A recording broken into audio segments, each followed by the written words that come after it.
And without further ado, we'll jump in. And I always like to start with probably what is the most frequently occurring postural change for consumers who are using seated and using wheeled mobility, especially as they're seated for long periods of time. And that would be our posterior pelvic tilt with a resulting kyphosis in the spine. Again, keep in mind, because our spinal column is attached to our pelvis, as we have a deviation or a change with the pelvis, it will absolutely affect what is happening and how our spine is oriented. And what we see very, very often as we sit for long periods of time, it is fatiguing to try to sit upright without adequate support and stability. And there are very many consumers who are using wheeled mobility that do not have adequate support and stability integrated into their system, their mobility device, and with that fatigue, we very often see this as a result.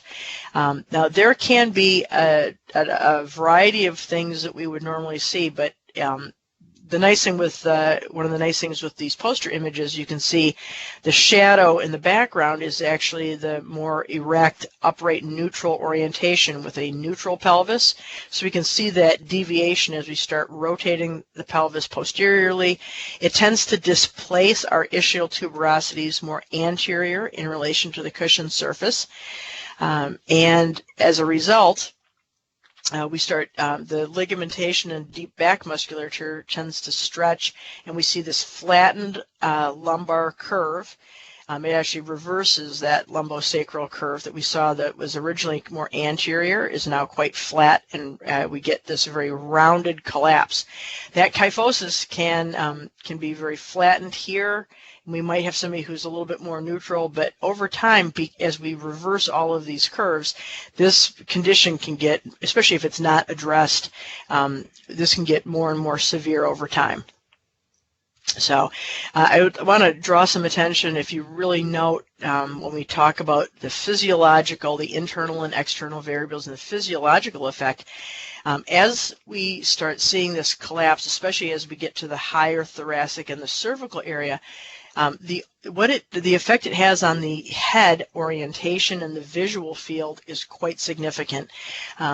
And as we'll discuss in other presentations, especially when we talk about head support, for example, the human head as it comes forward of our spine at our thorax, we're trying to support the weight of the human head as it's farther and farther anterior becomes more difficult. It actually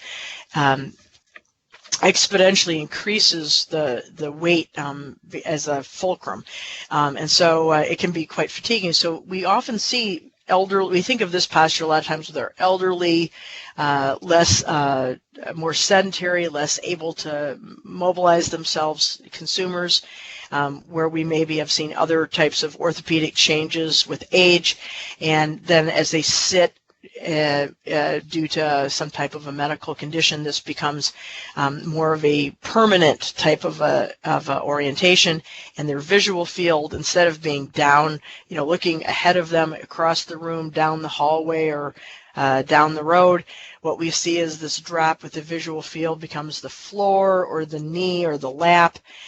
We bring the chin moves down towards the chest. This can affect their swallowing, respiration, the ability to inhale adequately and have good tidal volumes, and have very good voice projection is very often limited.